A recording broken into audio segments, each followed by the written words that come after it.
Good morning, welcome to Living Local. So we are here with my good friend Bree, and she is a magician with calligraphy. She's like one of the most creative, artistic people that I know. So whenever we had a spot open, I was like, Bree, will you show me how to do calligraphy? And of course, she was like, yes, of course, because she's always sweet.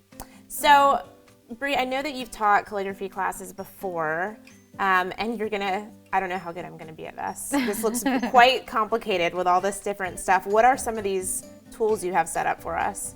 Absolutely. So I have taught many classes in the past. I've probably taught 150 people or so. Oh, wow. So I was doing that straight for a few years, and then I started getting in invitations and everything more.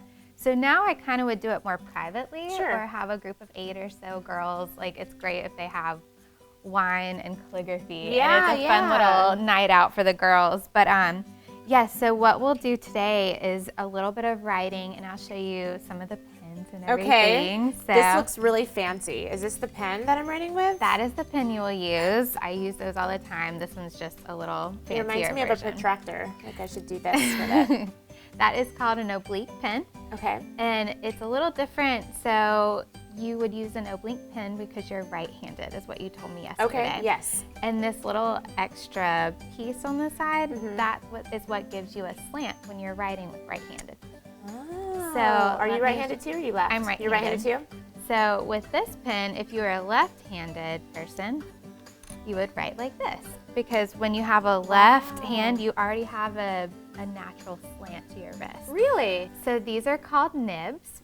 I've given you 2 nibs to try today. Nibs. So how you want to do it, Okay, help me. put your pen on the table with this on the left, a little extra. Yep. And so your nib should be facing up. So that little hole, it's called the vent, should be facing directly up. Just so you see how the nib works a little bit, whenever you press down on it, the little tines separate. So that is where the ink flow is. So that's the whole way that it works. Whoa, that's crazy. So this point has a little slit in the middle, and it separates into 2, but you don't see that. But once you push down on it, it separates open. And you're saying that's where it holds the ink in between that. That's crazy. When we dip the pen into our ink, that's why it's called dip pen calligraphy, because you're using ink in a nib. Other, like brush lettering, you would be using a pen that has a felt tip.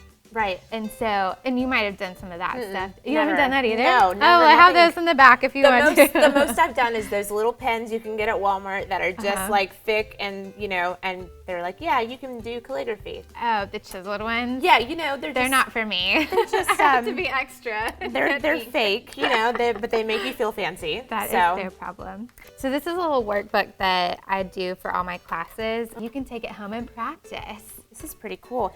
Did you create this whole book? I did. Oh my gosh. Yes. This is awesome. So let's jump to the little warm-up page, and I'll just show you the basics. Okay. And so how you hold the pen, you kind of want to have your finger in this little crevice. You're just kind of holding it, it's kind of balanced just straight into your hand, and you're more pushing and pulling it than like straight down. Yeah. Because if you did flip it up, like if it was more like that, it's gonna flick your ink and you're gonna get splatters.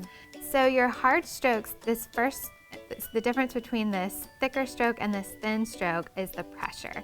So every time you would be going down, you're applying pressure. That gives you that thick stroke. So your tines are separating and you're getting more ink on the page. The thin strokes are when you're going up.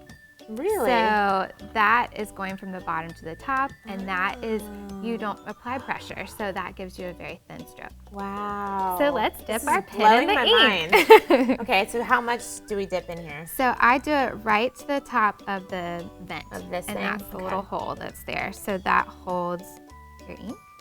So just start with some of the thick lines. Start at the top, and then just pull it down.